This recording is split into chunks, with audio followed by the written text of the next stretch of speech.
So today's the day I'm going to set up the Superfish 180, and I've decided I wanted to go old school with the filter. So this is an underground filter. This was quite cheap. I think it was about £11 from eBay. A Boyu underground filter. There's not any instructions that I can read, but however, it comes in, well, this came in 3 sections, and you just clip it together. Really quite easy to do, just all clips together, and all you do is you add this down pipe here, and that is actually, you can sort of like extend this up and down to fit the size of your tank. So today what I'm going to do, I'm just going to put this in. It works via a pump, so you need to put your pump, well, it's come with this air stone, but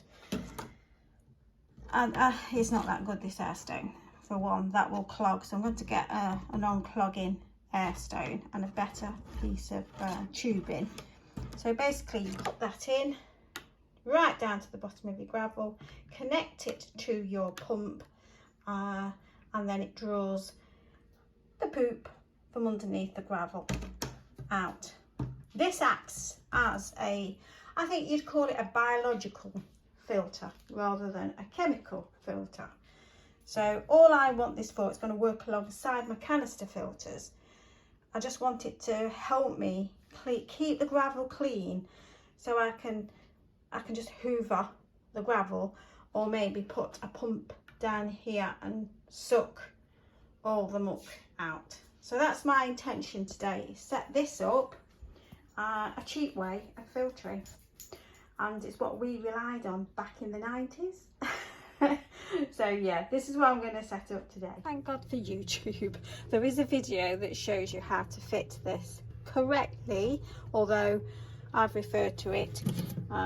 It's by Boyu, so they show you in depth on how to fit it. But basically, this pipe that was provided was just not long enough for me to be able to get, because I had to extend this pipe. So basically what you do, you add your air stone at the bottom there, connect that so it comes up out the tube, and there's like a little hole that comes out into this outlet tube here. So there's like a connector there, so you connect it up, and that's basically how that fits. The connections aren't that brilliant, but what do you expect for £11?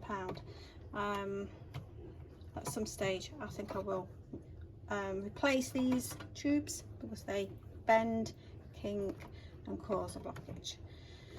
So then that end will connect to your pump.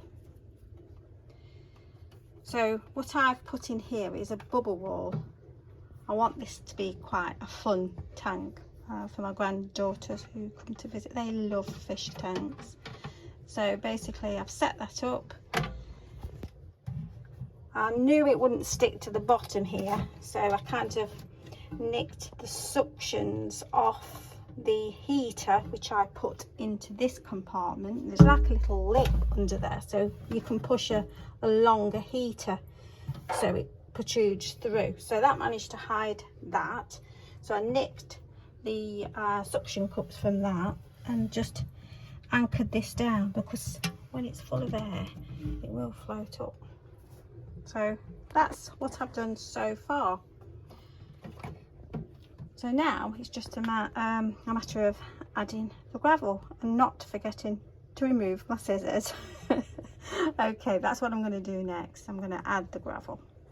So basically I've added my gravel and placed all the artificial plants. Now usually if I've got real plants, I'd do it, I've filled the water halfway up and then arrange them.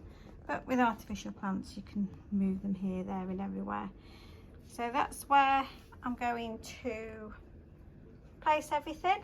So now it's just a matter of filling it up. I'm going to do it with my hose pipe. So yes, that's my next stage. Well, it doesn't look much at the moment, but I managed to fill it up without getting a drop on the floor. So I will show you later when it's cleared. But the bubble wall is working quite nicely. The filter and the underground filter are working quite well, although when it's cleared I'll be able to suss it out. So I've connected that to the pump. So what I've basically done is I've sort of labelled the plugs, because there's loads of them. There's loads of plugs. So I've just labelled the plugs so I know what's what, and I'm going to try and find something to hide all the plugs. So that's this basically set up. Now this pump that I've got is not brilliant, although it should be connected. You should get a one-way valve, so that's why I'm keeping it high up and hidden. So I've put it in there. So I've connected it with one of these valves here, so adjust it to whatever needs the most kind of air. So that's that stage. So what I will do is I'll show you later when it's all cleared and we're in the dark. But I'm really quite impressed with this bubble wall. Comes with a remote control. It's an unbranded one. It's from China. Again, it wasn't that expensive. It was probably only about £15.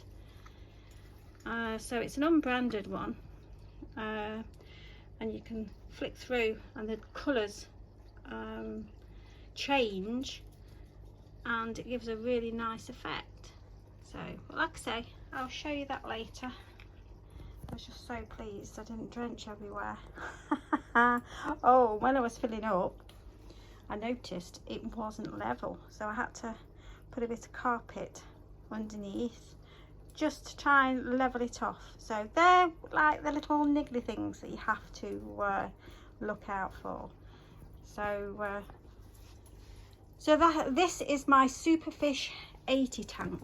It's a lovely tank. I really do like this. It comes with a remote control, so I can actually set it while I'm sat down watching TV. So yeah, I'll try not to stand on the dog.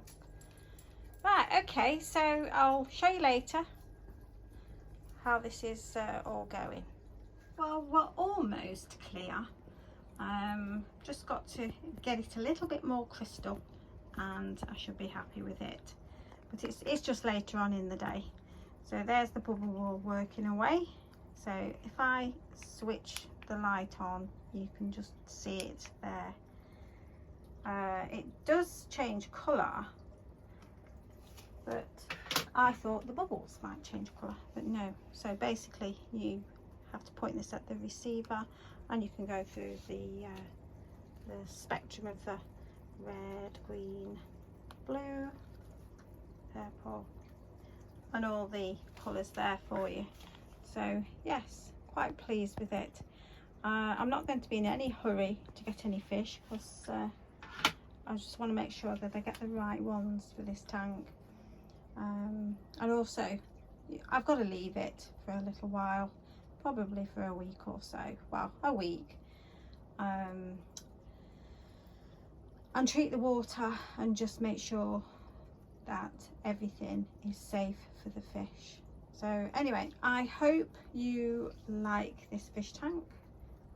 I think it's a really smart looking fish tank, especially on the stand, even though you can see all the wires, but we could sort them out at another day. So yeah, so thanks for joining me, and I'll keep you updated on how I go with both my tanks. Like I say, I like this hobby because it's relaxing and I love the sound of bubbles. Well, thanks for joining me then. Bye.